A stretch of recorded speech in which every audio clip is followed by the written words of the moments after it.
Hello everybody, my name is Hani Faraj with Vancouver House Finders, and today I want to talk to you guys about how to get prepared for your first open house as a seller.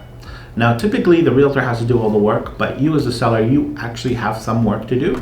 The first thing I would do is make sure the house is perfectly clean, all the clothes are put away, there's no laundry or anything like that outstanding, as well as there's no personal items out.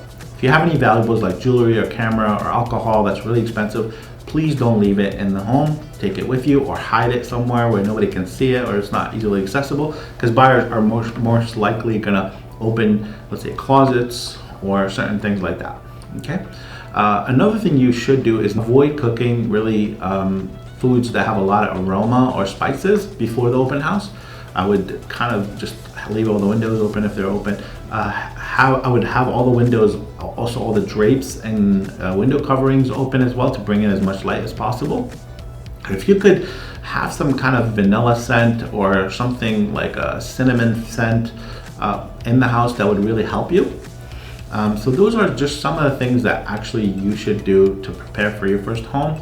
I wouldn't be in the house. A lot of people are like, oh, can I stay in the home for the open house? I highly recommend that you're not there because that could actually impact how people are talking about your home. Sometimes they're not really comfortable if you're there because they can't really speak freely. I know in some environments like COVID or whatnot, people don't want to have open house, and I completely understand why, but just realize most of our agents are actually prepared to give people gloves and masks when they enter a property, so just don't worry about that because we're going to make sure that everybody's covered. So these are some of the things you could do to actually be ready for an open house as a seller.